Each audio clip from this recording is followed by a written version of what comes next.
TGON and AspMedia brings you Asphere's Cafe. The cafe is now open.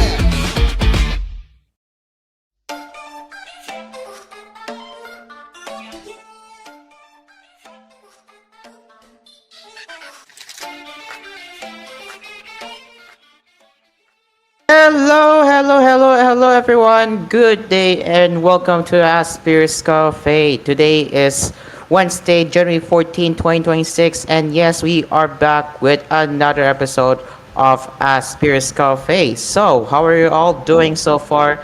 And since it's Wednesday, we will be talking about the anime and Japanese pop culture on our cafe. Before I start here, unfortunately, Dream Car Karaoke will not be joining us today and tomorrow. So today it's Wednesday and tomorrow it will be Thursday. So Dream Car is unfortunately going to be absent from attending my show tonight, and that is because he is taking a rest. So we will be expecting Dream Car to return this Friday with the Friday episode of Asphere's Cafe. So keep that in mind if you're wondering where is Dreamcar. Now also, if Truman is also not going to be showing up in my cafe for not at least for now. So we do have a statement coming from Truman. So let's read it to you right here. Hello, good friends. As you know by now, I'm Trumaine, your resident co-host of Asphere's Cafe. In response to my latest schedule this upcoming semester plus some thoughtful thinking, I would like to formally announce my time co-hosting the show will be closing its doors for now. I would like to thank everyone for the opportunity you have given to me for these last few months I have been on the show. While it's sad to go, I won't forget that this show also grew me as a person. This letter does not intend a departure, rather more often indefinite hiatus until I have the time to return. Thank you all for the memories I have made throughout my stay on the show. Special thanks to Cairo, Dreamcar, and Steven for giving me the chance to be a part of something I have never been to before. Most special thanks to my good friend Asphere for sharing me this platform to have my say or a few words to keep the vibe going. I bid you adios, gentlemen. Au revoir, till we meet again. That's coming from Trumaine. So yeah, I would say yeah, Trumaine. Thanks for spending time with us, and I really hope you have a good semester, and hopefully you can hopefully you can achieve well with your success. So yeah, thank you so much, Trumaine. I hope you have a wonderful day. All right. Trumaine, hey. Reading my farewell letter, ain't ya? But Yeah. yes, uh, as the good friend Asparagus has said, yes. Starting by next week, I may no longer be your regular co-host here in Asphere's Cafe due to my upcoming semester's schedule, which would be in the evenings. So, for now, this might be my final week being here in the cafe. So, thank you so much Mhm. for the time and the opportunity. But for now, since we can't let the cafe last a bit longer for a sad goodbye, come on, let's get the anime news rolling before it's All too right. late. Yep. All right. Actually, before we continue, we will also like to engage with some of our audience here. So, Reggie Jr. has managed to send this one. I don't know what the hell is this. So, if you're curious, I'm also curious too. So, I don't know if you all can hear this one, but as you can see over, or I'll just download this right here. But I really don't know what the heck is this one. So, but yeah. I'm curious what Reggie Jr. has sent here, but as far as I know, he also sent in Family Archives Discord server in Left Funny Burns. But yeah, I'm very curious as to what the heck is this. So let's see. Let me just put it on the playout if you can give me a moment. But in the meantime, Shumain, how's your week going so far? Well, It's been absolutely crazy, especially the enrollment season is already around the corner. I mean, Oh imagine wow. 4 hours for staying, and the enrollment process is only just 30 minutes. Oh wow. Yes. Oh wow. Imagine the equivalent of an enrollment line to a pahalik at Nadasareno. That's how Hmm. that's how pretty Interesting. interesting it is indeed. But yeah, other than that, pretty much fine this week. And All surprisingly right. to say, yeah, it's a pretty good day on my end as well. So Yeah, yeah. that's good to hear. I just woke up. I woke up from a nap around at around 5 o'clock, and then yeah, I haven't even prepared the dinner yet. Oh my gosh, I have to Oh prepare the no, dinner. But that's gonna be crazy. It's gonna be yeah, I crazy. just woke up from the nap. I have to do my usual task for managing a DOC, of course. That's why Mhm. it's gonna take a while. But yeah. Okay, so actually, before we even start, I want to show what Reggie Jr. has sent. So, ladies and gentlemen, here is this one clip. I don't know. I am curious. What is this? Let's see right now. Yeah. Let's watch this together. 3, 2, 1, crumble cookie sandwich. Oh, okay.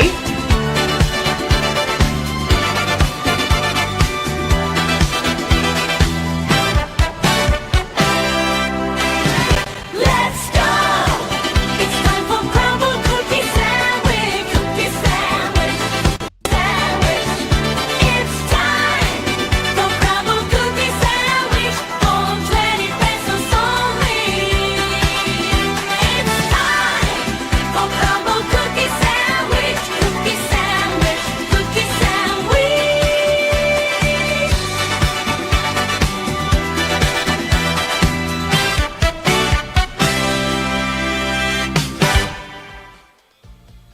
All right, not bad. That was not bad at all. So yeah, yeah, that's not bad. Yeah, That's pretty good. I would suggest. Sorry, you go first. You go first. I was gonna say that's not pretty bad at all. I thought something's not gonna be good, but that blew my mind. It is actually a promotional for crumble cookie sandwich coming from Reggie Jr. So yeah, again shout out to Reggie Jr. for that one new fan made sandwich brand or whatever you call it, or that one brand new fan made cookie brand. So yeah, shout out to Reggie Jr. And yeah, it's pretty good. Now, Trumi, what do you think about this? Okay, I gotta be honest though. It's actually pretty cool. It's amazing. I mean, for something like wait, what game is this again? The one with the where you have to like do the button thing. Arrow I know keys. the yeah the one with the arrow keys. I don't know what game is that, but I know that Me looks either. I don't know. yeah. I know it from the top of my head, but I can't just remember the name of it. But yeah, my only suggestion is that you should put random cookie pictures, I guess. Low res. Oh, there it is. Friday Night Funkin'. Thank you, Cantaloupe. All Thank you, right, Cantaloupe. there you It's go. Friday Night Funkin'. Friday So Night yeah, Funkin'.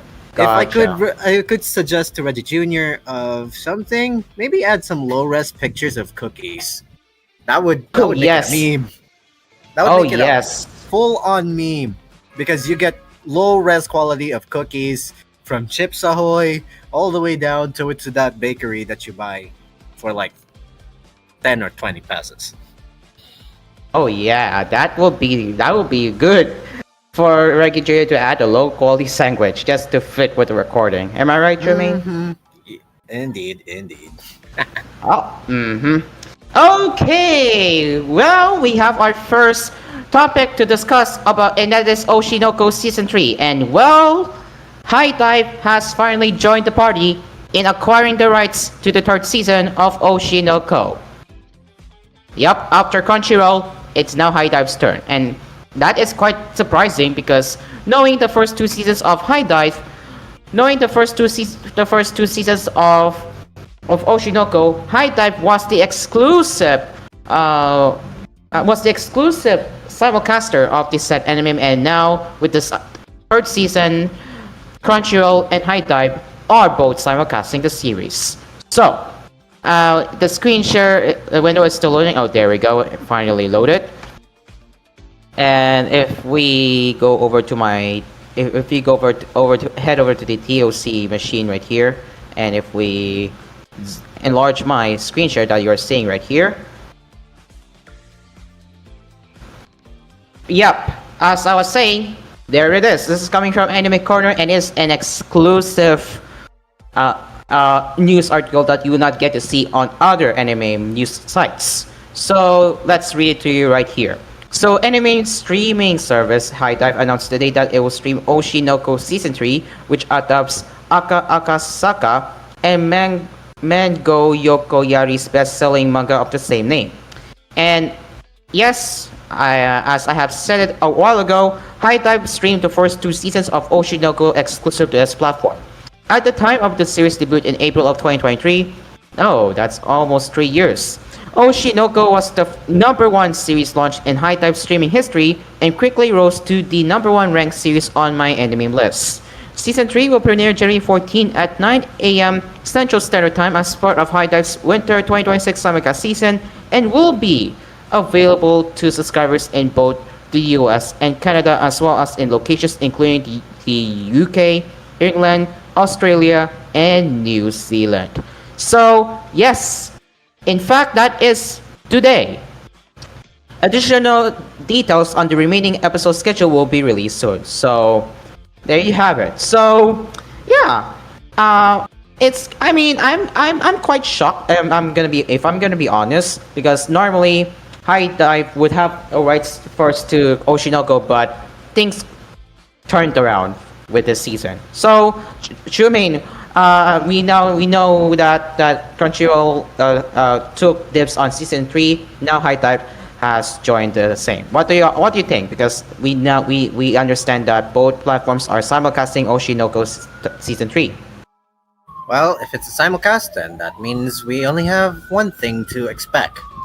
Which dub is... Oh, wait. Yeah, actually, that's right. Which dub is better? Because these two have different productions, apparently. So, good luck with the dubs. Yeah, especially to the dub, to the people who are less interested in watching anime with English dub. Well, good luck with that because Crunchyroll has a simul dub, if I am not mistaken, right, Jermaine? Exactly, and that's gonna be a problem since HIDIVE is also coming in. Unless they're only going to do it on subs, then there's nothing to worry about. But maybe, considering that HIDIVE is also doing dubs, or maybe it's even possible, that they might share dubs too. Maybe. Yeah, I mean it's simulcasted, so maybe that's just one production doing the dub, and then both Crunchyroll and HIDIVE would pull out the same dub. Mm-hmm. We don't know. We're still on the hope for this. So good luck to Oshinoko, who is on their way to a 3rd season.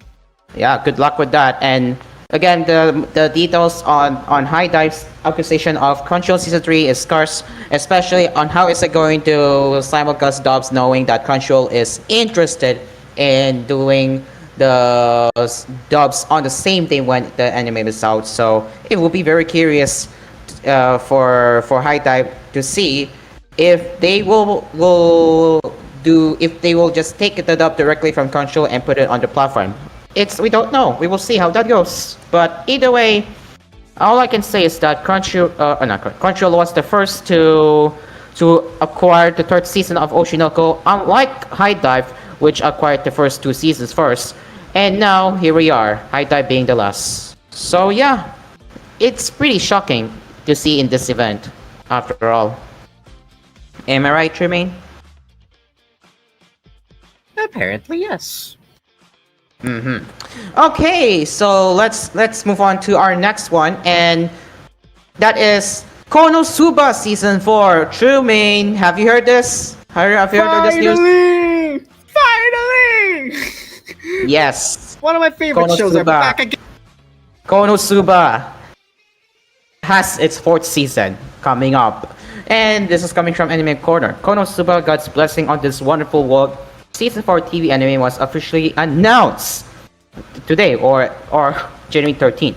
A new sequel was first announced after the bonus stage OVA episodes on March 14, 2025. That was, in fact, 9 months ago, or 10 months ago. Yeah.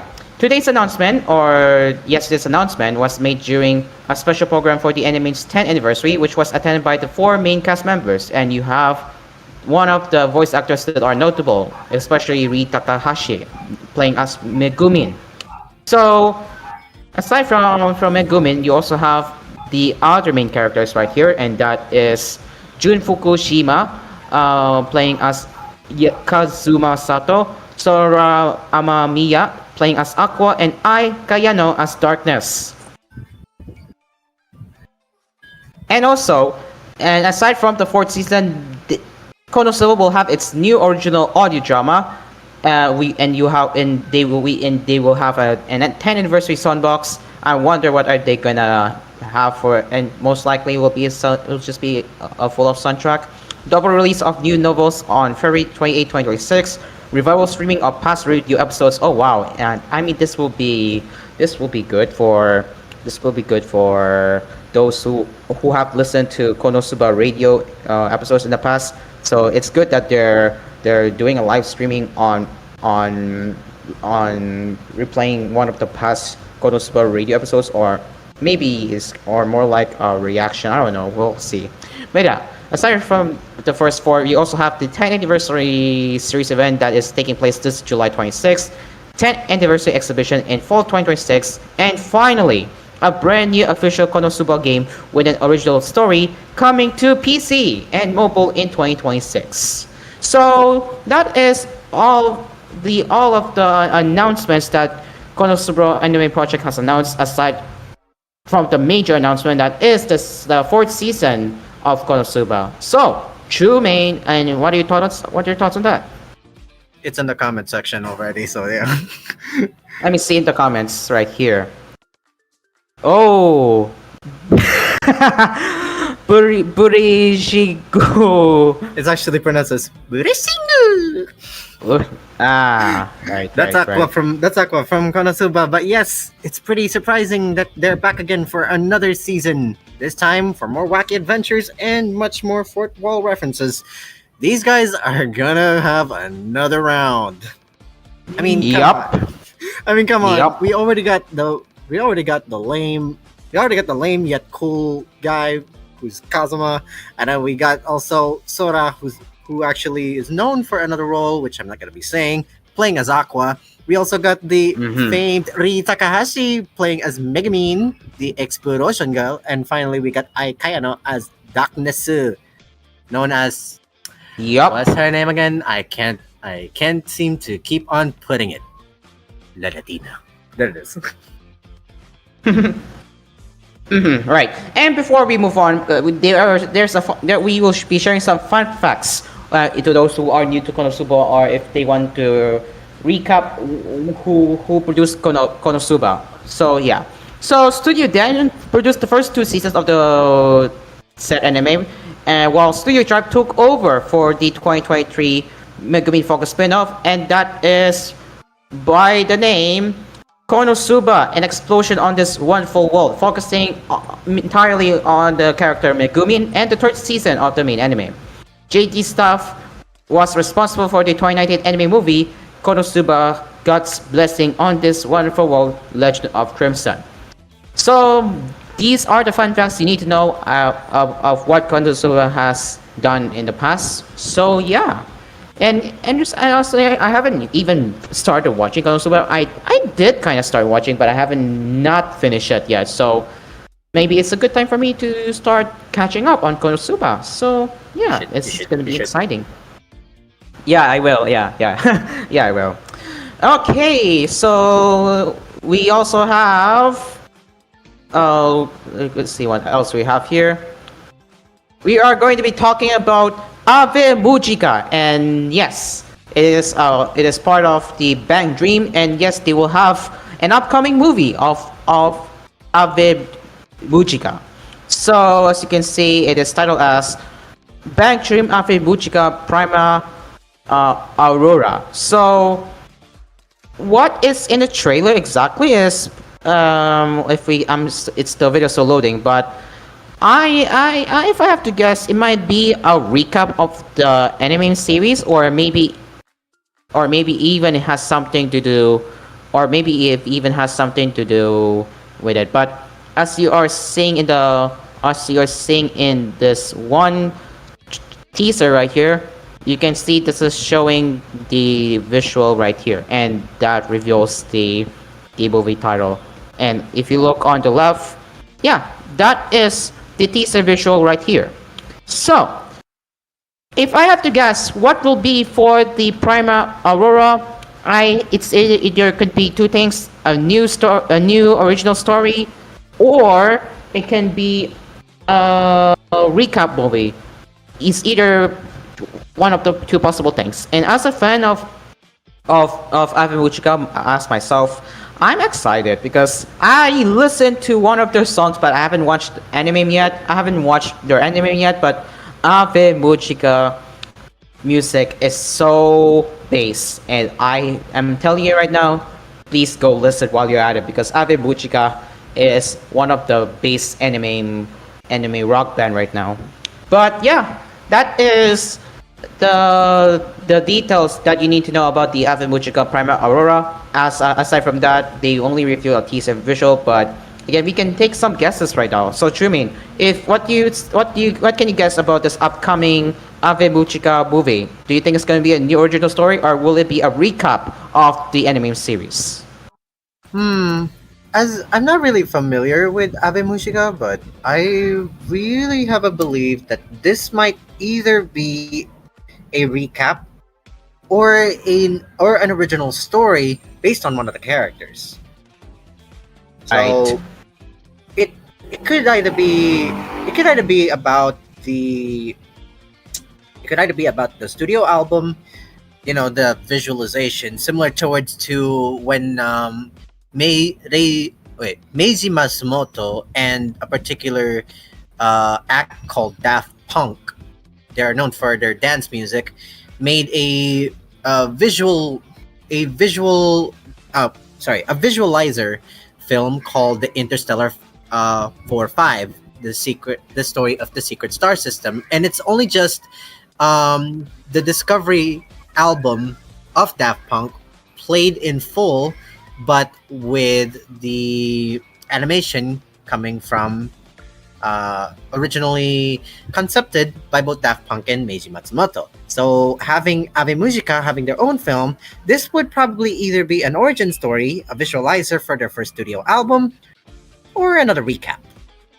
That's only a Possibly could be that too. So yeah, I agree with what Trumi said. So if it's coming out to cinemas, I will try to save up to watch that movie because again, I am a avid fan of Avid Mujica since I have listened to the songs, and really, Trumi, you should listen to their songs. It's really good.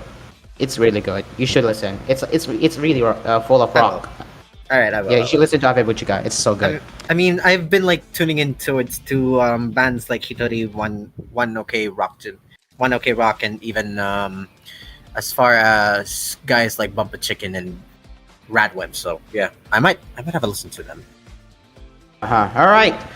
Okay, it is now 6:34 p.m. Philippine Standard Time for our Cool FM and As Radio listeners, and we will be taking a commercial break for now, as we will have more anime news to discuss and of course to cover right here on our cafe. But but in the meantime, Chumi will be taking over in the next step because I will be preparing the dinner and also start cooking the rice. So yeah. But for now, Chumin, if you remember the family sponsors, let's mention it. We will be right back after the break. Yeah, I don't remember the sponsors, but yeah, we'll be right back after the break.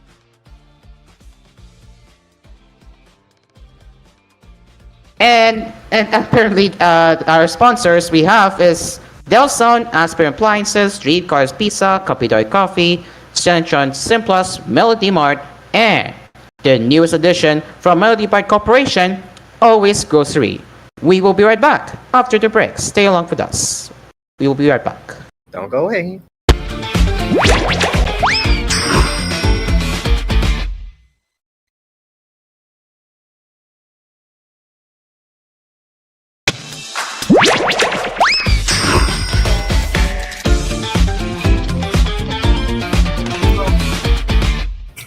And we welcome you back to Asphere's Cafe with your hosts. Oh my god.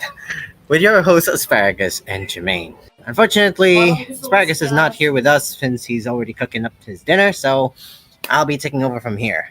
And to those who are surprised on what Asparagus have actually talked about earlier on my supposed departure, no, I am not. This does not mean I won't be in the show anymore starting next week. Rather, it will be the start of my indefinite hiatus. It's a hiatus, guys, but don't worry, I'm not gonna disband from this place. This is pretty.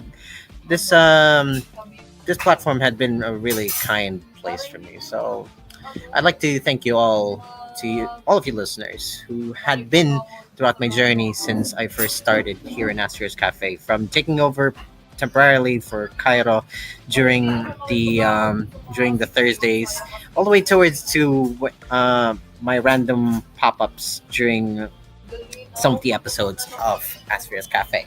So, without further ado, I would like to give you all one last favor to those who will be missing this voice from here on out. Don't worry, I won't be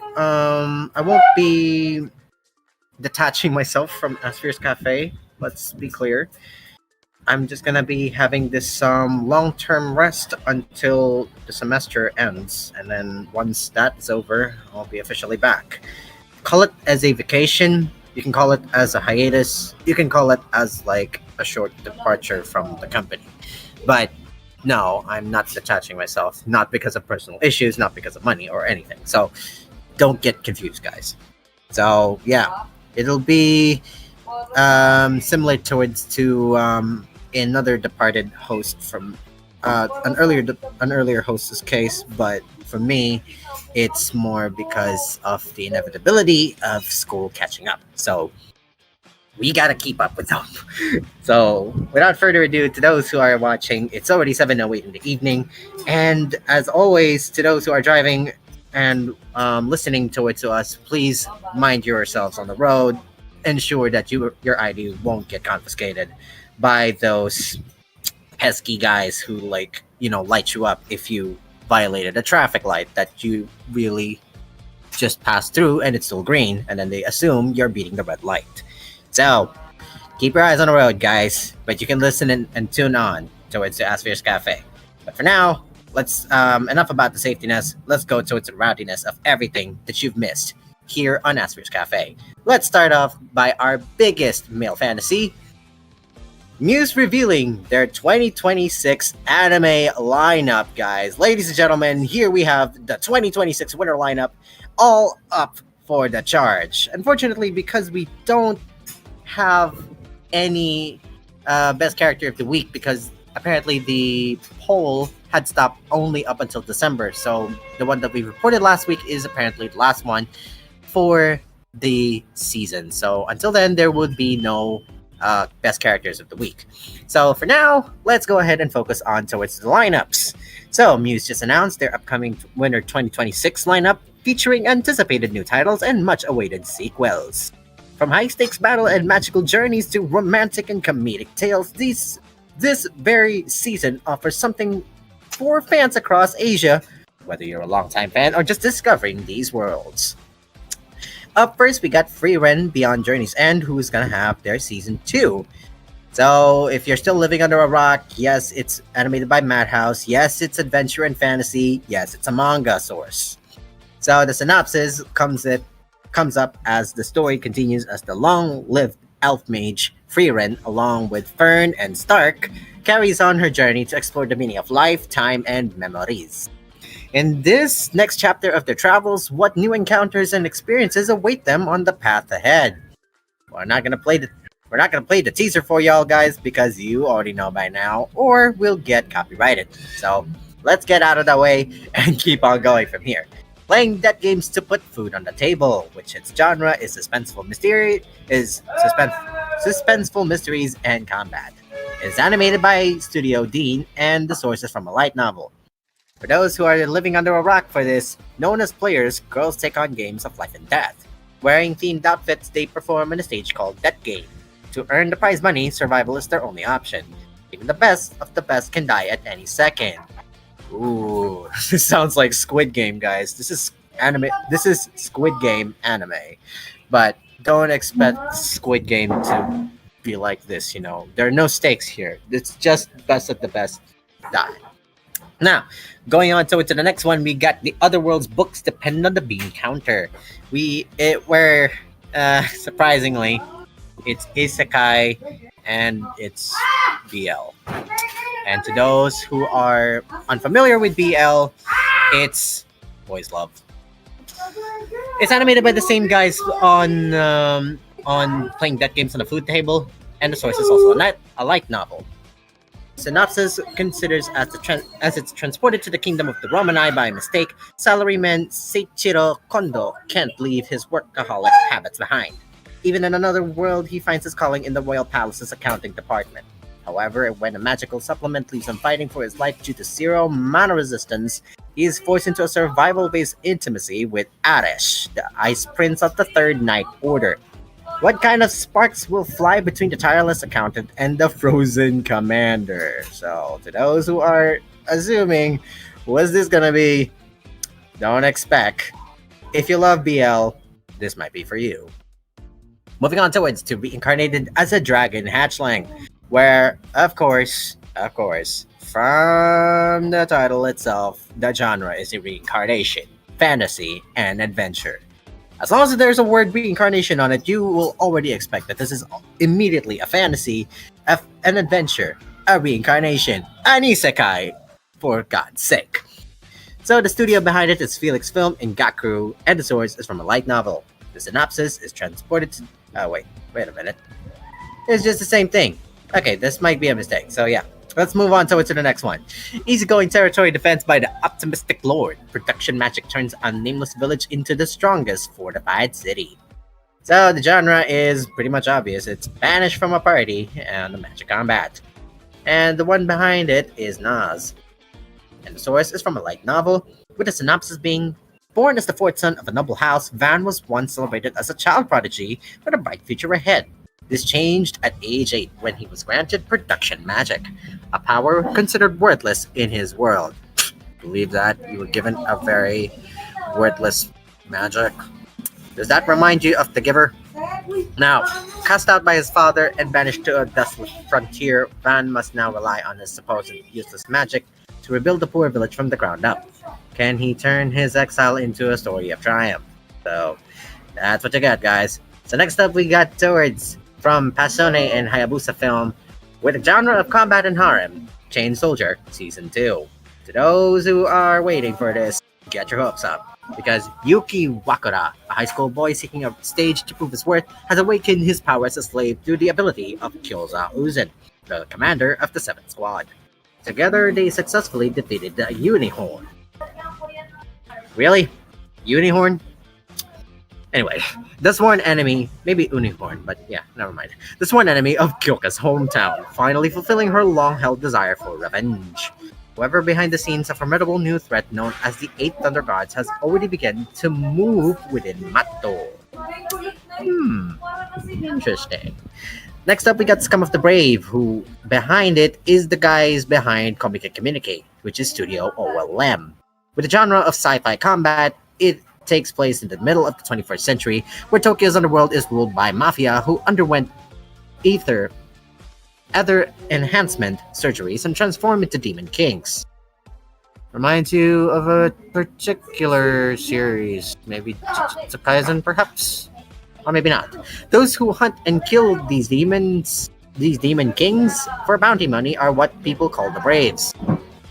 Remind you of a certain slayer, anyone? The Braves use a drug called E3, never mind, to boost their ether abilities and fight demon kings. Amid this, a high school girl reaches out the Brave to accept her as a Brave in training. Well, it's a mixture between Fire Force, Jujutsu Kaisen, and Demon Slayer. So, good luck with that. So, to those who are also wondering, yes, finally, Kaguya-sama Love is War is having another adaptation. This time, it's Stairway to Adulthood. with the genre being school romance and comedy. Yes, you already know it's rom-com. Produced by the same guys since the beginning, A1 Pictures, everything feels nostalgic, and all of it consists of irreplaceable, precious memories. At Shuichi Academy, an elite for geniuses, Vice President Kaga Shinomiya and President Miyuki Shirogane, or known as Shinomiya and Kaicho, finally began dating after a long and arduous battle of romantic wits. As time passes, Kaguya finds herself alone in her room flipping through a photo album. Page after page, she gazes at the photographs filled with memories of Kaicho Shirogane, or Shirogane Kaicho, and their dear friends at Shuichin Academy. Muse Communication is a Taiwan-based company that provides licensing and distribution of popular Japanese anime for 50-plus media platforms across Asia. And if you're not familiar, they're the guys who are uploading ones on YouTube for free for us to see. Get that. Muse holds the license and rights to some of the most iconic Japanese animation titles such as Demon Slayer, Spy Family, Dandadan, Free Ren, One Punch Man, Attack on Titan, Hunter x Hunter, Tokyo Revenger, and many more. So, if you want more information from them, visit their official website and YouTube page for more updates and further details. So, that is all for Muse for their Winter 2026 anime lineup. Are y'all excited? Leave it in the comment of what your thoughts about it. And of course, Kaira, what you think of this? Going once, selling twice. So, let's go to It's a Love Life. Alright, Love Live Nijigasaki High School Idol Club final chapter movie reveals visual winter release. So, boy. The last part of the Love Live Nijigasaki High School Idol Club trilogy movie has released a teaser visual and a winter premiere date. The teaser visual features all the members of the club with Yu Takasaki looking back. So, Studio Sunrise will animate the last part with Tomoyuki Kawamura as director and Hitoshi Tanaka as scriptwriter. And for those who are unfamiliar with Love Live, this has been a long time. This has been around for a long time, and one of those that are like being talked about time after time. I mean, they have lots and lots of popular songs. How come you don't know them? And of course, if you're still unfamiliar with them, some of their members apparently were the guys behind the song about ice cream. Yeah, the song about ice cream, the one with the Nani ga Suki one. So, not gonna trigger y'all.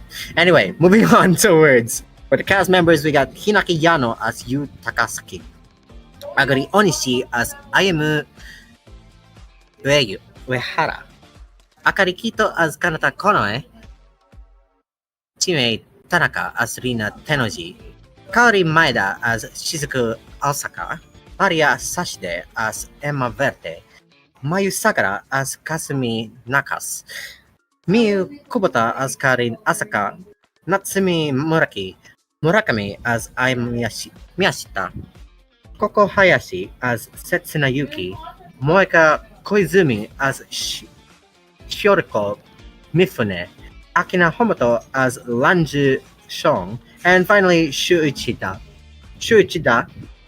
as Mia Taylor.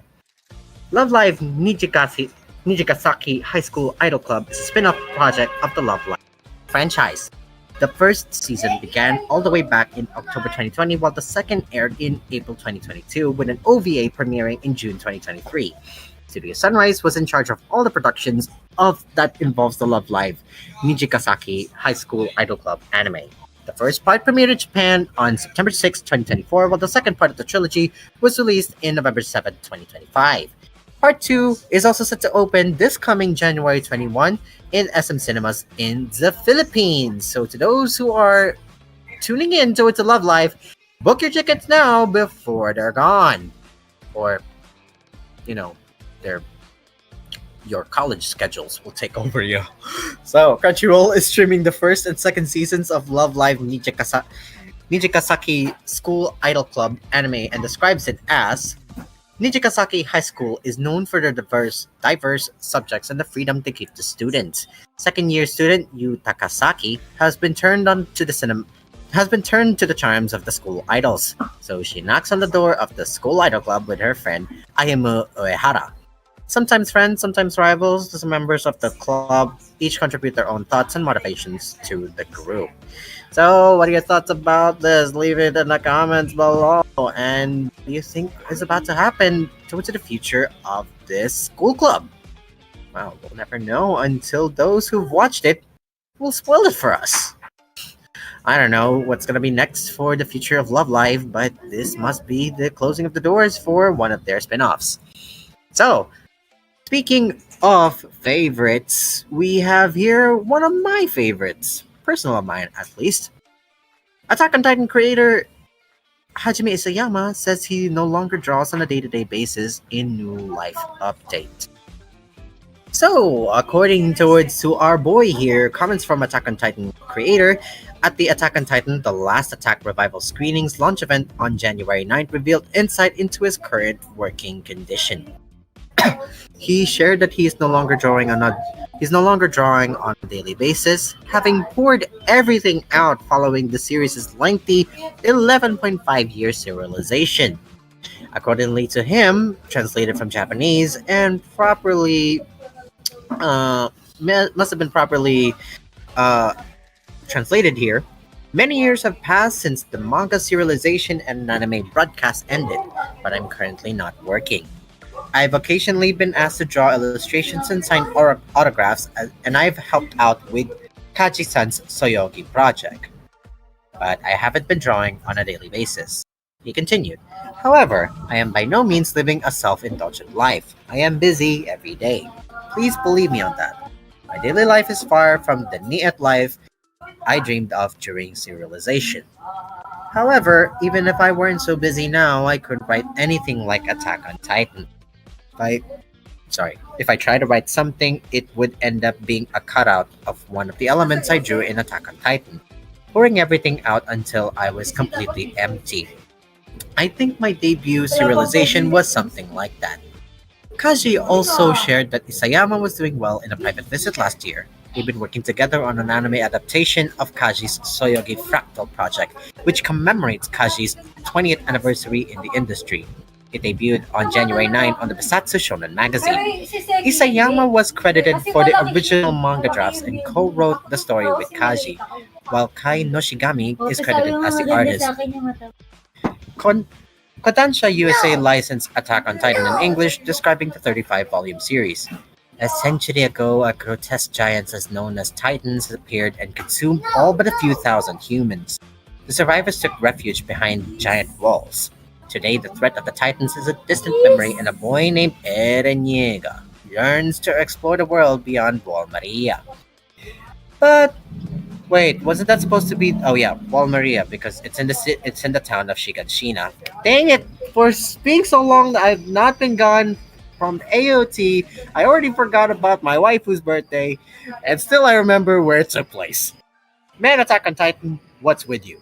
But what began as a childish dream will become an all-too-real nightmare when the Titans return and humanity is once again on the brink of extinction.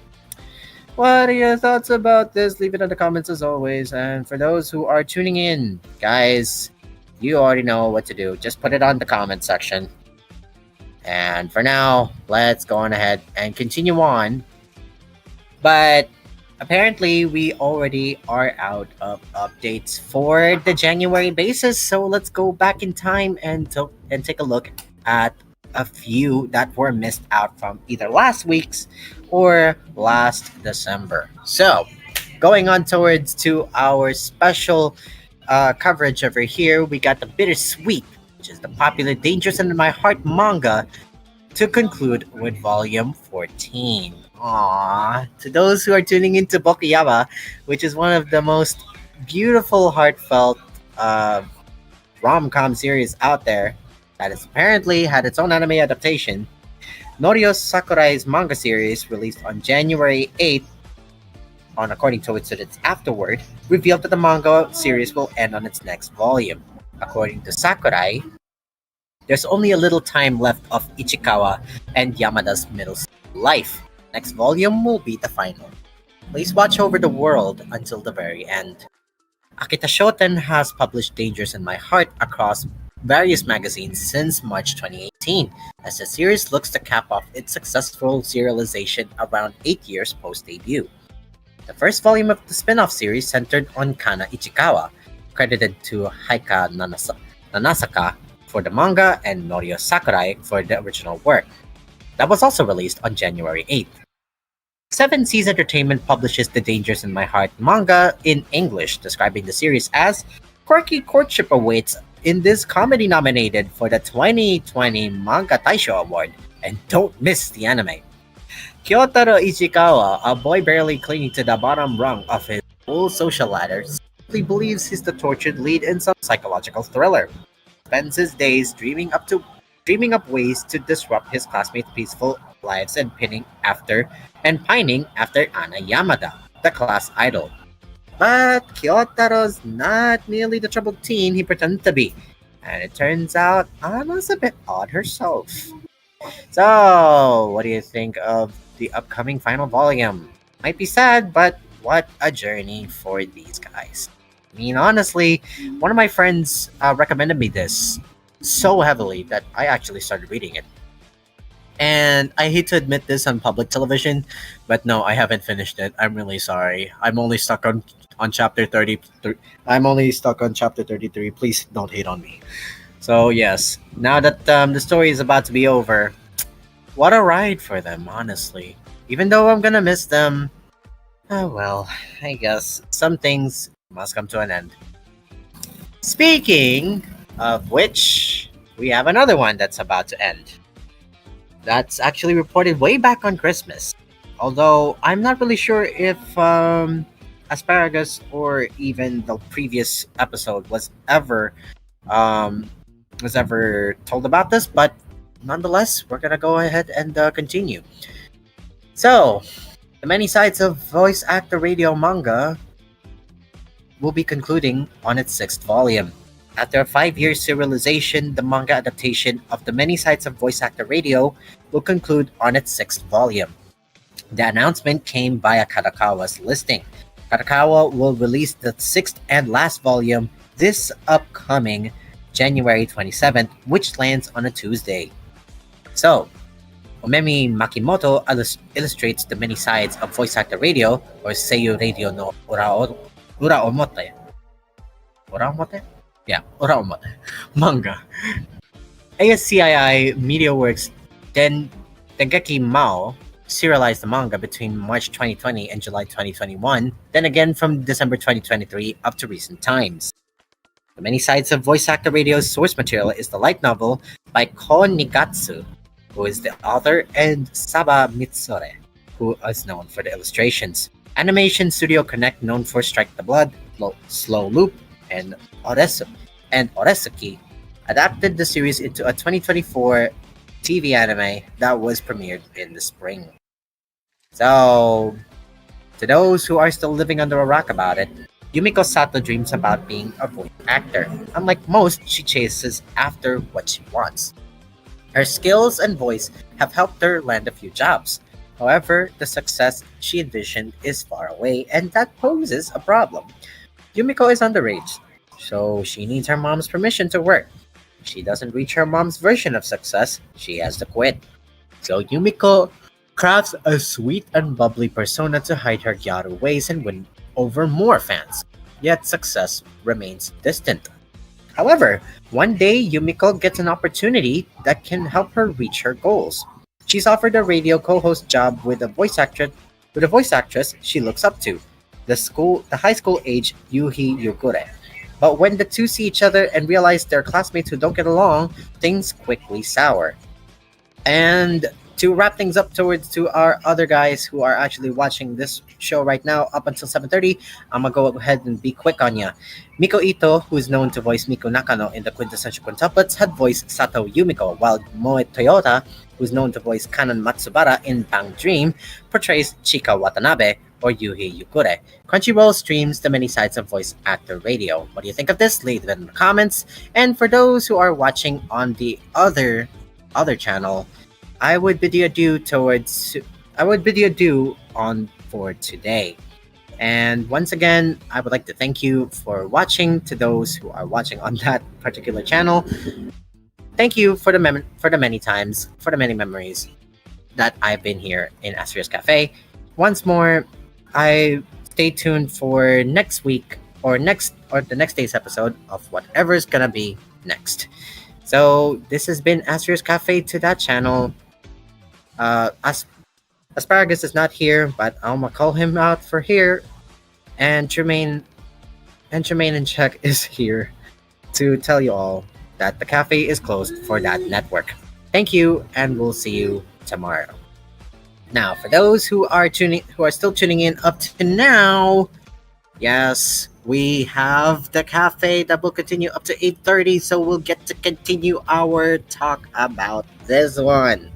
So, what are your thoughts about the many sides of voice actor radio manga that is concluding on its 6th volume? Leave it in the comments. And for those who are tuning in towards The Fragrant Flower Blooms with Dignity, I'm gonna be calling this up for one last time.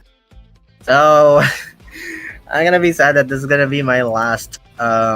It's gonna be my last time to actually talk about this.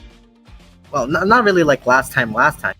Last regular time that I'll be talking about Kaurahana. So, why not close my temporary loop for now, and Ace Trails as well, to talk about The Fragrant Flower Blooms with Dignity, having to surpass 10 million copies in circulation. Hallelujah to those who had been tuning to The Fragrant Flower Blooms with Dignity, known as Kaurahana Warinto Saku. Yes, the cake girl. Yes, the tall guy. Yes, everybody else that is wholesome and cute and funny. Scratch the last part because it's always wholesome. Sakamikami's hit romance manga, The Fragrant Flower Blooms with Dignity, or Kaurahana Warinto Saku, has exceeded 10 million copies in circulation. If that isn't enough to impress you, around half of those sales have occurred over the past 6 months. Imagine, guys, 10 million copies in circulation only on just the past 6 months. That only means that anime really took off. Back in July, Kodansha released the manga circulation numbers, which exceeded 5.6 million. The last time Japan dealt with growth that exponential is Shin Godzilla, that was rampaging throughout Tokyo. When the manga exceeded the 8 million copies threshold, back in October, mind you, Kodansha marked the occasion by running 47 newspaper ads. Each of those ads featured a scene from the manga alongside the prefecture's most iconic flower. And also, to commemorate that, there has been a special video that was released as well. So, look at these guys. This is actually pretty cool, if you ask me. Although they are just like, cutouts from the manga panels, still, imagine this one saying on a random place somewhere in Japan. You can get a pretty big shout out if you're reading it.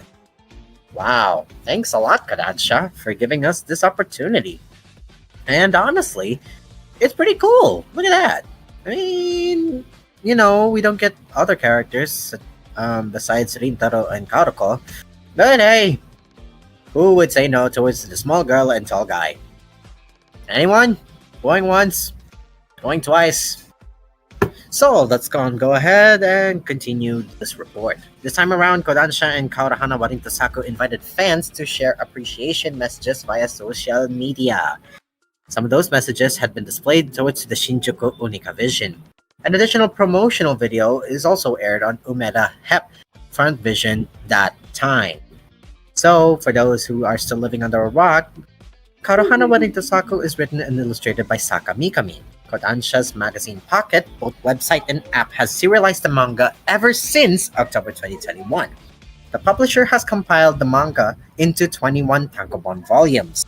K-Manga, who is also under Kodansha, publishes an English digital version of the manga, while Kodansha USA publishes the print version of the manga.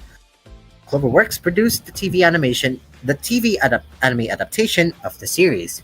And to those who are tuning in, who are Fragrant Flower Blooms with Dignity fans, we did just cover earlier about Hajime Isayama, which, fun fact, Sakai Mikami had admitted that she took bases from that very series. So that means she's also writing her magnum opus. Oh my god, you guys. This is crazy.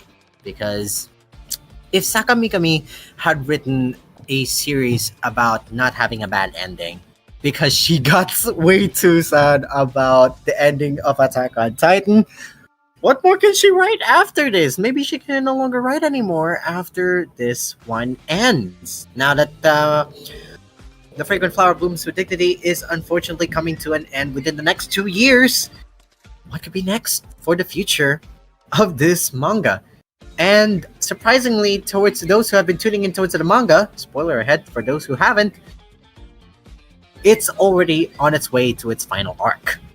So with the resolution of everything that happened between, what's gonna be next for these guys?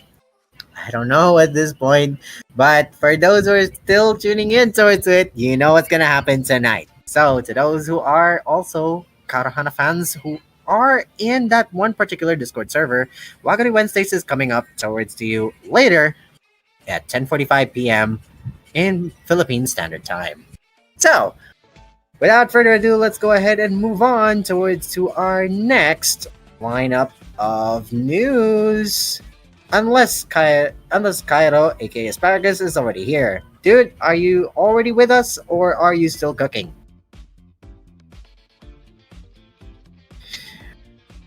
That 5 seconds. There's none. Alright, that only means one thing. We are still going to continue on. And yes, wow. There is quite a lot to talk about, you guys, but hey, let's get towards to the rankings of the anime for winter 2026. I mean, whoo boy, this is crazy. Alright, to those who are wondering towards the winter 2026 anime rankings that was reported way back in January 9th, 2026, here we have the rankings for the top 40. My god, let's go ahead and take a look, you guys. Alright, so quite a bit of list, honestly, but I don't know. Y'all are watching this? I don't know if I should really go into each of them, but because we still have enough time, let's go on ahead and do so before our commercial break. So, for our number 40, we got LG for the LG for the Henchman, Fist of the North Star, taking in number 40. Number 39, we got Theater of Darkness, Yamishibai 16. For number 38, we got Sayoshi no Gike wo Mederu Tame, Nakaiki Shimazu. For number 37, we got Blue Miburo for the Serizawa assassination arc. 36, we got Scum of the Braid. 35, we got Hell Teacher, Jigoku Sensei Nube Part 2. 34, we got the Casebook of Arne. Great. 33 is The Daily Life of a Part-Time Torturer. Also great. 32, we got Demon King's Daughter is Too Kind. Really? 31, we got MF Ghost Season 3. 38, we got Anyway I'm Falling in Love with You for its Season 2. For 29, we got Isekai Office Worker. The Other World's books depend on the bean counter. For number 28, we got Misanthropy's Teaches a Class for Demi-Humans. Wait, really? That's a thing? Number 27, we got An Adventurous Daily Grind at age 29. Realistic! 26, we got A Gentle Noble's Vacation Recommendation. For number 25, we got The Champignon Witch. 24 is, does it count if you lose your virginity to an android? What the hell is this? 23, we got Golden Kamui Final Chapter. 22, we got Roll Over and Die. 21, we got Easygoing Territory, Defense by the Optimistic Lord. 28, we got The Invisible Man and his soon-to-be wife. Does that remind you of particular ice guy and his cool female colleague? 19, we got The Darwin Incident. 18, we got Kunon the Sorcerer Can See. 17, we got Holy Grail of Eris. 16, we got Hanakimi. 15, we got The Noble Reincarnation. One blast, so I'll obtain ultimate power. 14, we got Journal with Witch. Number 13, we got Wash It All Away. Number 12, we got Jack of All Trades, Party of None. 11, we got Strange Fate, Strange Fake.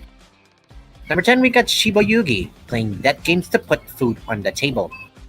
Number 9 is a classic, you can't be in a rom-com with your childhood friends. And 8 is, there was a cute girl in the hero's party, so I tried confessing to her. Number 7, we got Taman's B-side. 6, we got Tune Into the Midnight Heart. 5th is My Hero Academia Vigilante Season 2. 4th is Kaguya-sama Love is War, The Stairs to Adulthood. Number 3 is Chained Soldier Season 2. Number 2 is, of course, Jujutsu Kaisen The Calling Game, Part 1. And finally, number 1 is Sentenced to Be a Hero. So to those who had been tuning into those shows, give yourselves a round of applause because that is your popularity.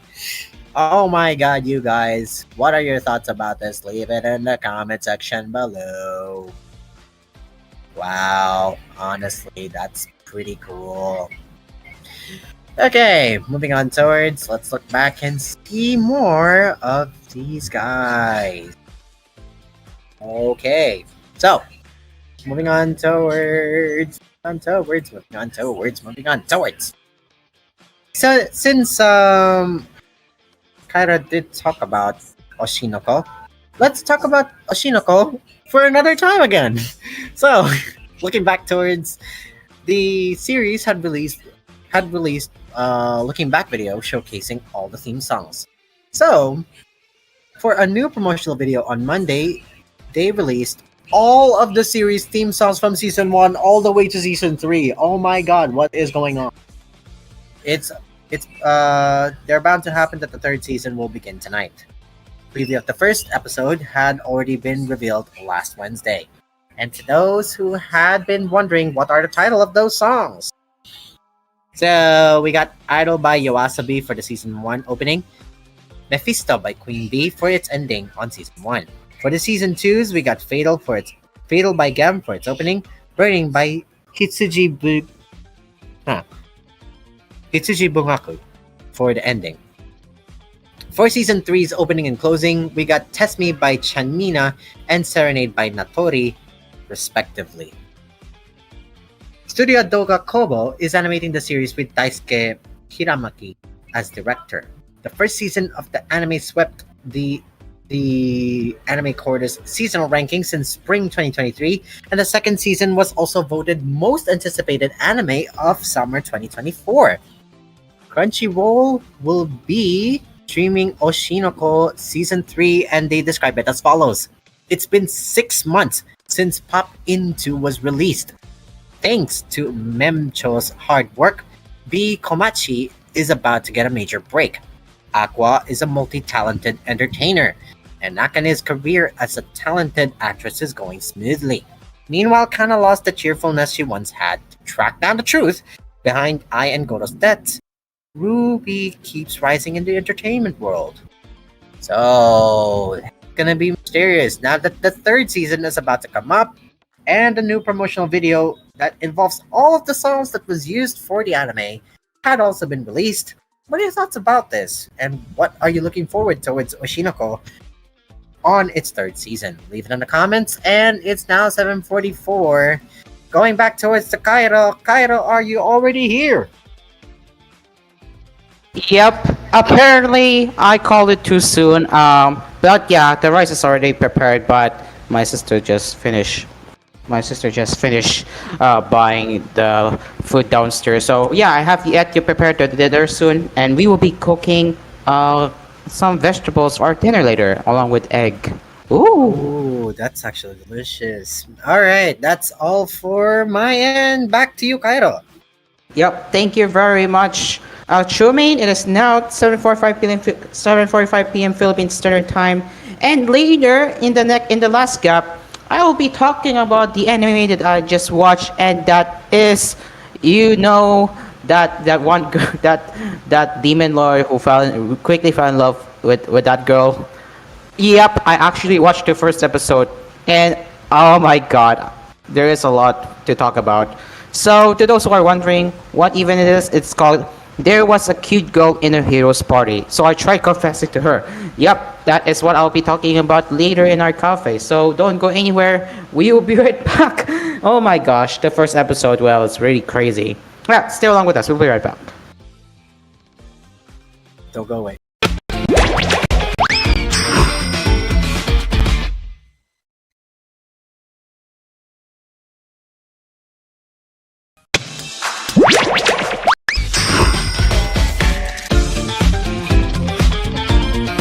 And we're back in Asphere's Cafe with your hosts, Kaira and Trumaine. All right. Well. We are back. It is now 7:57 p.m. Philippine Standard Time, and I'm gonna say it right real quick. It took long. It's taking a while to finish what my sister's teaching me on how to cook kangkong. So, it's gonna. I wish I could share my thoughts right now, but I still need to do something in the background. So. Yeah, in the meantime, Shumain, you're gonna have to take over again, but hopefully I'll be back around 8:10 p.m.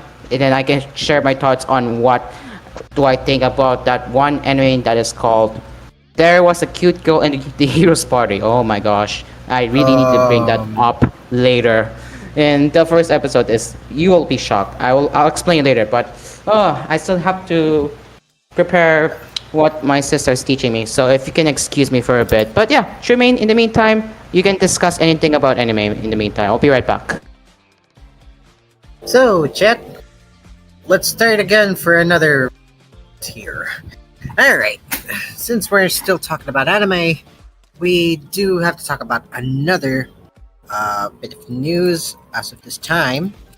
Since we already tackled about the Fragrant Flower Blooms with dignity, why not we tackle towards the other manga that was actually floating around for like a long time? That's none other than that's none other than the biggest sports romance comedy show. I don't know how do you want to call it, but at this point, you already know what it is. You know what it is. I know what it is. It's Blue Box, everybody. All right, Blue Box Central. What do we have in stock? Well, apparently, let's if the I don't think the stream might not be gonna be shown, but regardless, we're still gonna talk about it. So to those who had been in their Twitter, had been on their Facebook, had been on their Instagrams, apparently the second of Blue Box Season 2's blue visuals, drawn by illustrator Ray Kato, has been released, depicting a Christmas tree in an auditorium. The new season is set to begin its TV broadcast in the fall 2026 anime season. Season 1 had already its premiere on October 3rd, 2024, and ran for 2 cours. And what do you mean by cours? Those are parts. Now, Blue Box is based on teen romance manga written and drawn by Koji Miura, which Viz Media describes as such. Taiki admires Chinatsu from afar, but he doubts that she sees him in the same way. Yet somehow, he musters the courage to tell her to never give up on her dreams. After such a bold declaration, will Taiki's fleeting high school romance finally begin? Ooh, now this is something. The manga began serialization in 2021 in Shueisha's Weekly Shonen Jump and has 23 volumes as of December 2025. It was originally a 2020 one-shot, written in a magazine sometime before. Now, for the staff of Season 1, probably are still the same guys for Season 2. The director is Yuichiro Yano, who did Lupin the Third Part 5. For the composer, it's Yuko Kakihara, who is behind the Apothecary Diaries. For the character designer, it's Miho Tanino, who is known in Blue Thermal. And finally, the production for the animation is Telecom Animation Film. And for the cast members, we have Shoya Chiba as Taiki, Reina Ueda as Shinatsu, Akari Kito as Hina, Chiaki Kobayashi as Kyo Kasahara, and finally Yuma Uchida as Kengo Haryu. Now, what are your thoughts about this? Leave it in the comment section below, as always. And we're not done talking about Blue Box just yet, as we still have another one to talk about, which, apparently a shocker to everybody, they confirmed that it's ending soon. Jump Festa 2026. 4 years, accordingly over here. Hang on a minute. There we go. So, for years, Blue Box has quietly stood apart in Weekly Shonen Jump, proving that sports manga doesn't need explosive rivalries or supernatural twists to leave a mark. Instead, Koji Miura built something gentler and more intimate, blending...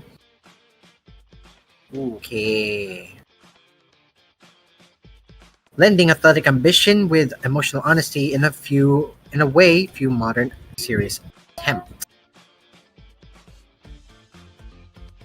Moving on, now that the journey is approaching its final stretch, a message from Miura via the WSJ manga on X revealed during Jump Festa 2026 confirmed that Blue Box is nearing its conclusion, signaling the beginning of the end for one of Shonen Jump's most beloved new generation titles, just as it prepares to celebrate a major anniversary milestone. From its debut, Blue Box distinguished itself by balancing two demanding genres at once. Rather than prioritizing competition alone, the series treated sports as an emotional backdrop, using badminton and basketball to explore insecurity, growth, and quiet perseverance. That approach resonated deeply with readers craving something more grounded. Its success also challenged assumptions about what thrives in Shonen Jump. In a magazine known for action and spectacle, Blue Box proved that restraint could be just as compelling. Weekly chapters often focused on small victories and internal conflicts, yet consistently sparked discussion and emotional investment among fans. As new sports manga came and went, Blue Box endured by staying true to its internal tone. Miura never rushed character arcs or sacrificed emotional payoff for shock value. Excuse me for a second while I drink my water. That patience helped the series build trust with readers, making the announcement of its impending conclusion feel especially bittersweet. The timing of Blue Box nearing its end carries symbolic emotional weight. With the series approaching its 5th anniversary, it has already outlasted many of its contemporaries, cementing its place as a defining work of Shonen Jump's current era. Ending now suggests a carefully planned conclusion rather than a forced goodbye. That intentional pacing has always been one of Miura's strengths. By choosing to close the story while it remains emotionally strong, Blue Box avoids the fate of overstaying its welcome. Instead, it positions itself to be remembered for its consistency, sincerity, and emotional clarity from the start all the way to the end. As fans look ahead to the final chapters, there's a shared sense of gratitude alongside the sadness. Blue Box didn't just tell a sports story. It captured the fragile space between youth, ambition, and love. Its conclusion marks not just the end of a series, but the closing of a quietly influential chapter in Shonen Jump's history. As you may know, Blue Box is apparently one of the biggest ones that Shonen Jump ever had. And with them already on its last legs, what can you think about its ending? No, it could be anything. Taiki is now coming up towards to whatever lies up ahead. Will one of the characters finally say that, they're gonna be moving on from their past trauma? Or, we don't know at this point. And it would be a game changer for those who don't know yet. For those who are gonna be wondering what's gonna be next for this kind of manga, we'll never know until the end comes. But it is up towards Miura Koji to do what needs to be done. What are your thoughts about this? Leave it in the comments below. And yes, what a story. What a time to be alive. Ugh. But before we even continue, we have a bit of an announcement. Well, not really an announcement. This is probably a good announcement for tomorrow, but because this is an anime, why not? So, during the Genshin FES 2026, MiHoYo confirmed that Genshin Impact anime project announced way back in 2022 is still on track without issue. Well, after 4 years of leaving us in the dust, we finally got news of what is. Oh dear God. Oh dear God. How long has it been? Do we have to wait another leap year for this? Back in September 2022, Genshin Impact developer and publisher MiHoYo, known as HoYoverse on the outside, announced a partnership with Japanese animation studio Ufotable, the guys behind Demon Slayer, who has speculated anime adaptation of the open-world gacha RPG. The announcement was accompanied by a 3-minute concept trailer, but in the following years, updates on the project have been sparse, and an airing date has yet to be announced. However, it seems fans have nothing to worry about. It's just a matter of time. Like how they did Demon Slayer, Footable. Cook 'em. Just keep on cooking. And then all of a sudden, bam. But because Demon Slayer is already on its last legs as well, maybe Ufotable might have had the chance to actually start this one. While the Genshin Impact anime adaptation was originally announced as a long-term project between MiHoYo and Ufotable, thus in pipeline, concern over its progress arose due to the anime studio reportedly being overwhelmed by work on Demon Slayer films. Like I said earlier, Demon Slayer is already on its last stretch of legs on the adaptation side, so this might be a fresh breath. This might be a big sigh of relief to those who are tuning in for a long time. And for those Demon Slayer fans, yes, I know, it's sad. Plus, yes, I know, we didn't win at the Annie Awards. K-pop Demon Hunters, what's with y'all? Anyway, moving on towards I don't wanna be biased. Those guys are great. You know, K-pop Demon Hunters, they're good. They're good story. So kudos and congratulations to them for winning the Annie Awards. But shame that Demon Slayer didn't actually got the award. It could have been the first. But yes, Affordable stated in July last year that the workload of adapting Demon Slayer's ongoing Infinity Castle arc required it to reassign staff from other projects, which got people speculating that the Genshin Impact project may have been negatively affected. However, during the Genshin FES 2026 recently held in Shanghai, China, you already know what's happening in China right now, right? The whole China and Japan having tensions together. Maybe this might be affected as well. So keep a lookout, guys. Games developer Aquaria commented on the collaboration with Ufotable. According to clips of the live streams shared on Bilibili and translated by Japanese fans, the Genshin anime project is progressing at a steady pace, and it hasn't faced any issues or unexpected setbacks, contrary to speculation. Aquaria explained that much like in-game content, MiHoYo is carefully positioning the anime as a long-term project and asked fans not to worry. Because let's be real though, Genshin Impact had already had a substantial amount of lore already looming within the last major patches. Ever since we've already jumped from Mondstadt to Liyue, to Inazuma, to Sumeru, all the way towards to Fontaine, to Natlan, all the way now to recently in Not Cry for the Welkin Moons. Genshin Impact had quite a bit of a story tale to be told, so pack your bags, people. It's about to be a major project. And who knows how Affordable is gonna be doing it. Maybe they're gonna do the prequel series first, and then they're gonna do their own take on the series. I don't know from here, guys, but, you know, for those who are tuning in still for this anime adaptation's future, well, good luck, because it's gonna be a very long one. Genshin Impact might be nearing on its end for the patches that had already been coming up, and now that we already got about almost all of the Archons, we're now just gonna wait for the Saritsa this. So yes, that's gonna be the thing. It's nearing its end as well. So, or maybe that might be extended. Who knows? So yeah, there you go. So what are your thoughts about this? Leave it in the comments below. And for our co-host, or our main host for tonight, Asphere, or aka Asparagus, are you back? Going once, going twice. Ah man, he's still not around, so I guess we're just gonna have to keep on going at this point. And oh man, there's still a lot more to talk about, yet we still have nothing more in our news channel lately. But we're still gonna be keep on going. Alright, so I'm gonna be talking about this just because we did talk about My Hero Academia last time. So let's just do it while uh Asparagus is still not around. Alright.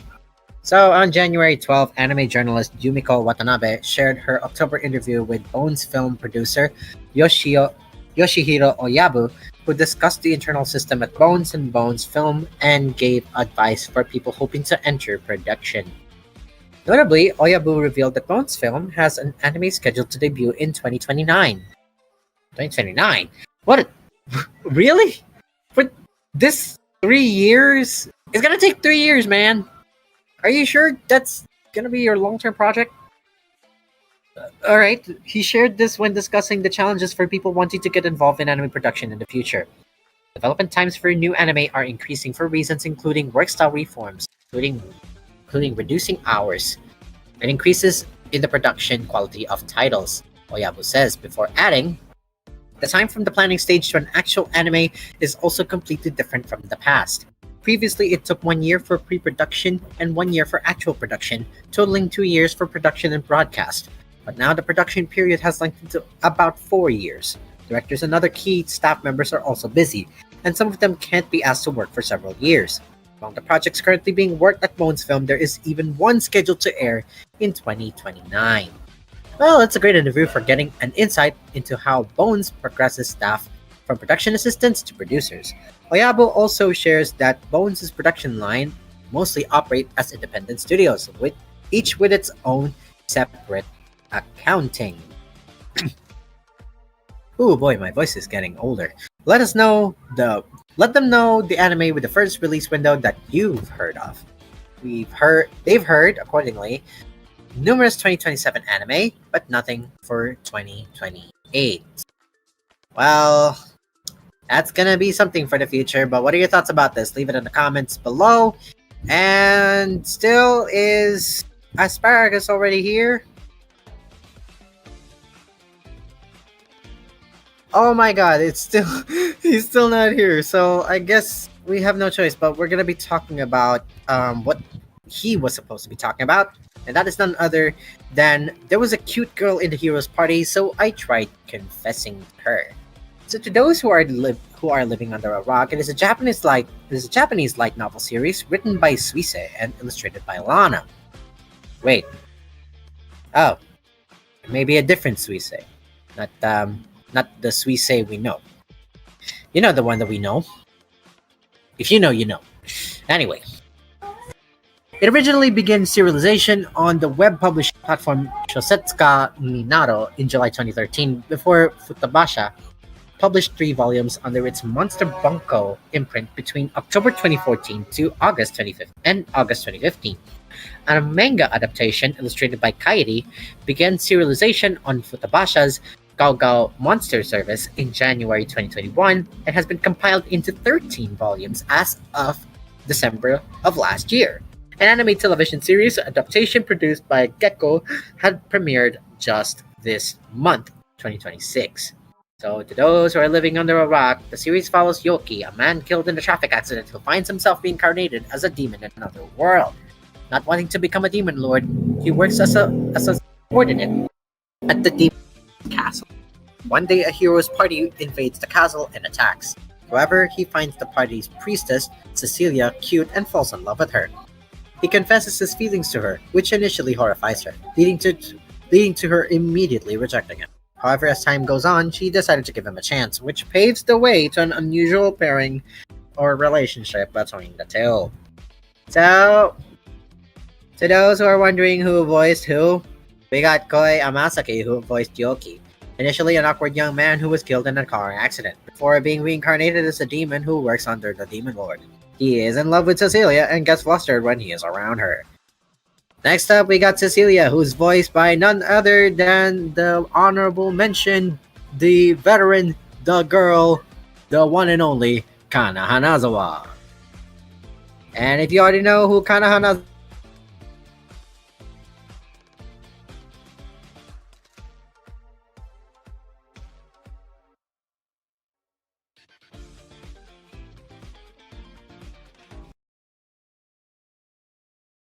back in the 2010s. Is that a particular circulation that we actually remember about? But yeah, anyway,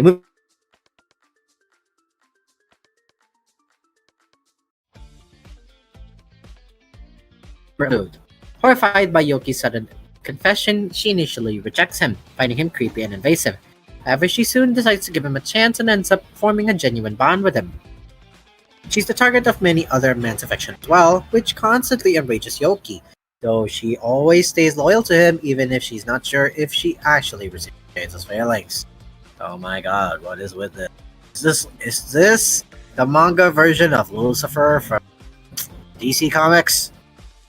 Where basically Yoki is Lucifer and Chloe, the detective, is Cecilia? Right, the other cast of characters, we got Ryohei Kimura, who's voicing Yuga, Yuko Natsuyoshi, who's voicing Mikana, Toshiki Masuda, who's voicing Duke, Minami Tanaka, who's voicing Seek, Iori Noguchi, who's voicing Happiness, Ayumu Murase, who's voicing Raven, Momo Sakurai, who's voicing Shike, and finally Aimi Ozawa, who's voicing Misaki. And who are wondering, okay, so she is a part of it.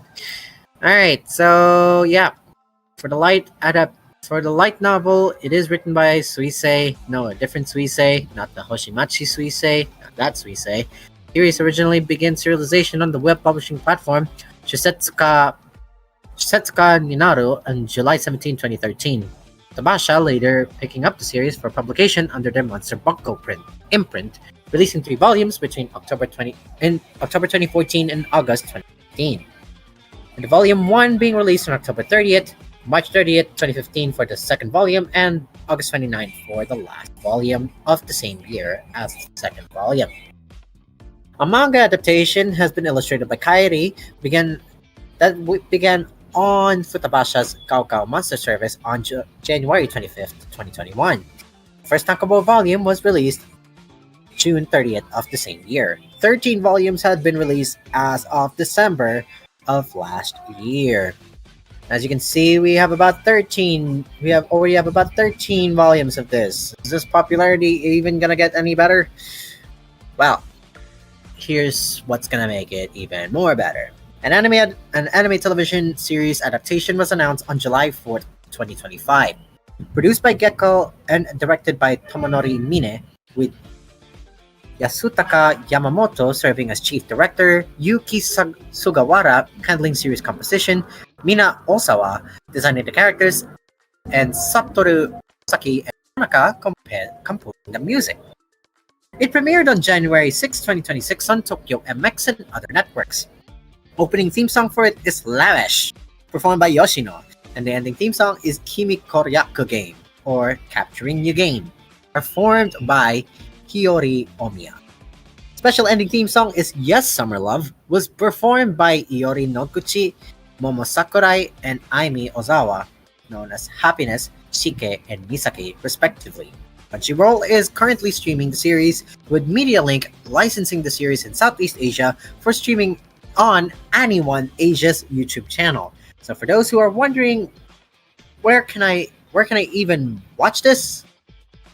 Well, that's your answer. It's in the Anyone's Asian YouTube channel. So good luck to those who are going to be watching the first 2 episodes. Apparently, there are already 2 episodes, so get yourselves prepared because this might be interesting. I don't know about that, but yeah. I don't know what's Asparagus' thoughts about this one, but I would say, according to the popularity that we've seen earlier, they ranked number 8, so that means this is certainly watched by a number of you. Y'all are crazy. Y'all are watching this? I don't know. Is it good? Is it not good? But I guess if you got 13 volumes, I guess you could say it's good. But then again, there is Rent a Girlfriend, so then they still continue to run, and it's still crap, and we still don't know when it's gonna end. God, please just end that anime and series, dude. But yeah, if correct me if I'm wrong, if Rent a Girlfriend is finally having progress, which from the last time I checked, no, there still apparently is no progress. Just still a work in progress. And imagine having a show or a series running for a long time with no reciprocated feelings, just random awkward moments, and having Chandler Bing moments, which is being a hopeless and awkward and desperate for love kind of situationship. I don't know what's gonna be next for them, but yeah, that's gonna be something. But yeah, awkward. But from here, even though the genre is isekai and romantic comedy, the last one that I watched is actually Konosuba, so I guess that's my basis for my isekai fantasy. I don't know. You could just play that one time, you know. But yeah, I don't know what is Asparagus actually thinking about the first episode. Maybe it's good, maybe it's bad, maybe it's weird, somewhere in between. I don't know. It ranks number 8, so I guess that means it's good. So, you know, if there was a cute girl in the hero's party, can you try confessing to her if you are reincarnated as a demon? I mean, it could be a possibility. What could be more? I mean, you're reincarnated, you got reborn, you're a demon, except you're not a demon lord at least. You're a servant, and now you're trying to fall in love with this priestess. Which, I don't know. How's that gonna work? What's that gonna do? You know? Because you will never expect how many more people would actually have that kind of fantasy. Getting hit by a car, or a truck, or a tractor, of all things, and then suddenly get transported into a world of which the gameplay is your fantasy, and your tools are your RPG. Kyra, are you already here?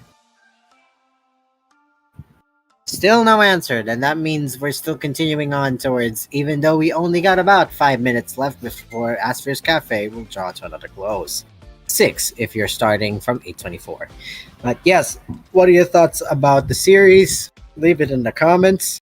And as always, if you think this is good, recommend it. But since I'm not watching any anime right now, I don't know if I could actually watch this or just recommend it to y'all. So instead, we're just gonna spend our last 6 minutes talking about some of my own listings of which ones I do recommend. This is the first and only time that you'll get recommendations from Tremaine.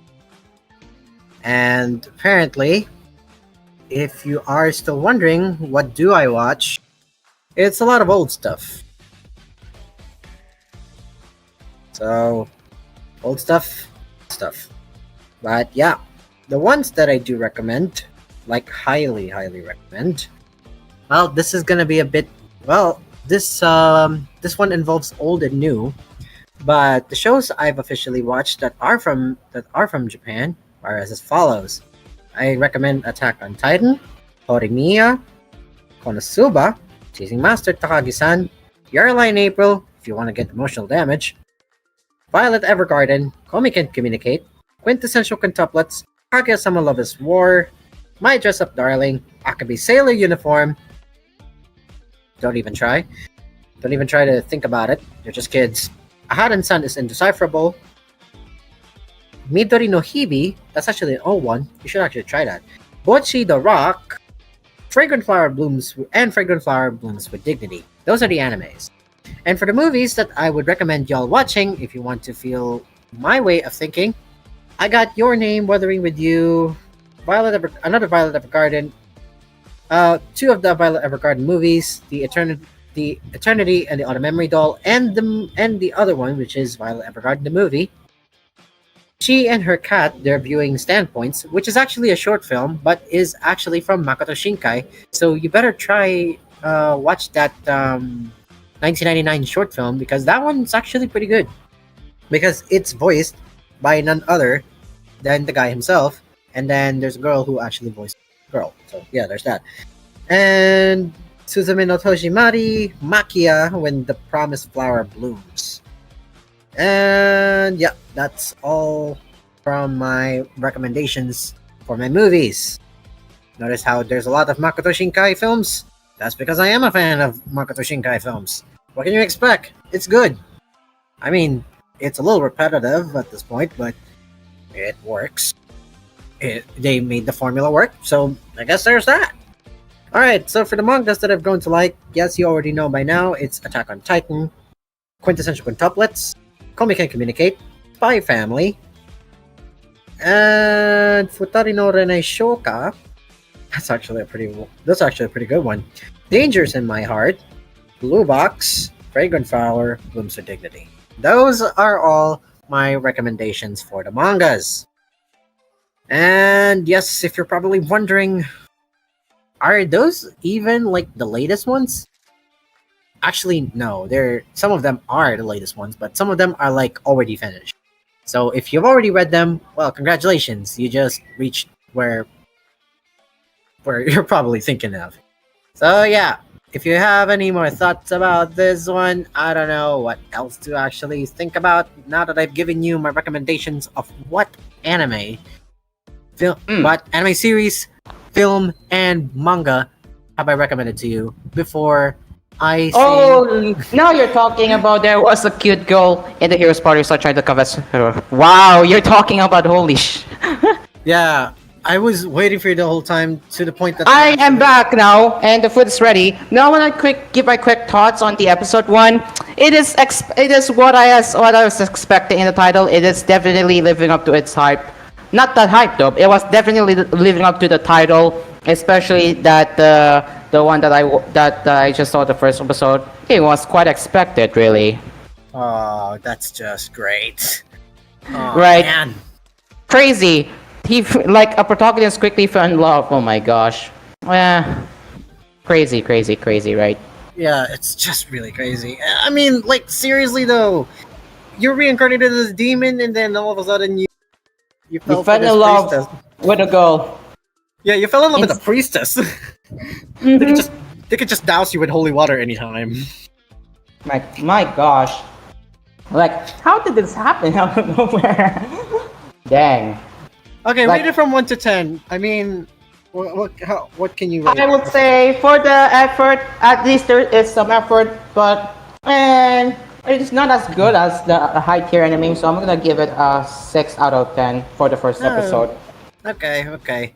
But like I reported earlier, Cairo, you wouldn't believe it, but they are number 8 on one of the top 30 or top 40 Winter 2026 rankings. Yeah, I just recall that they were placed in the 7. They were just placed in the 7th place. Yes. You know, it's crazy. What is with this show? Oh Right. man. Honestly. Probably people are very curious as to what that is all about, myself included. So I finally watched it earlier. So yeah, I've yet to watch episode 2 on that. So pretty crazy timeline in the anime industry that this title is finally being adapted into an anime adaptation, and oh my gosh, it blew me away. Especially how the synopsis and the plot is going. Yeah, it's just crazy. Most likely people are going to be there for the character, maybe not for the story, but maybe for that one go right there for a character. Maybe. Apparently because Cecilia is voiced by none other than the singer of Renai Circulation, Kana Hanazawa. Probably why. That can be why. Pretty much. Yep, Cecilia. so Cecilia, I'm Cecilia. gonna be honest. Cecilia is pretty cute. I'm gonna be honest. She's pretty cute. Let's be real here. Yeah, I'd honestly agree the same. I mean, looking at the light novel cover, I wouldn't say why not. The only problem is she's a priestess, so she might douse me with garlic and holy water. So yeah, there's that. Holy Grail, yes! I'm not gonna spoil it for her, but she did something to attempt to stop him, but Yeah. didn't do much. All right. 8:31 in the evening. Yep. Man, what a And time. it looks like we are already going over time, but either way, that is all for the Aspers Cafe tonight. Thank you so much for joining us this evening. And we will be back again tomorrow with the gaming news, right? Right, Tremaine? We will be covering plenty from what's coming up in the gaming industry, right? Yep. Of course. And Of course. yes, this is my last. And yes, this is my last day. Officially, my last day here in the Wednesdays portion of Asphere's Cafe, which means this is the last time you'll hear my voice here in the anime and pop culture section. So, Yup. yeah. That's right, Jermaine. And although you're going to say goodbye to the cafe at least for now, not forever, but for now, I will be forever grateful on what you have delivered to our show because without you, this wouldn't be possible. And if I did alone, I would probably suck. But yeah, thank you, Jermaine. I really, really, really. From the bottom of my heart, I wanted to say thank you for helping out. I really appreciate it. Thank you too for the opportunity for giving me this platform Yeah. apparently to like talk about anything. Honestly. Mm-hmm. But don't worry, guys. If you're gonna miss me, I'm still gonna be on the Thursday and the Friday episodes of Asphere's Cafe. So stay tuned. So yeah, that's it from me. We'll be back again, same time, same place, right here on Bulletin and Nas Radio. And yeah, there you go. This has been Aspers Cafe. I'm Cairo. And I'm Tremaine. The cafe is already officially closed. 3 minutes late. See you And we tomorrow. will be seeing you tomorrow for the gaming news right here on our cover with our gaming cafe. All right, Yeah. time is over. See you tomorrow. Bye bye. Goodbye.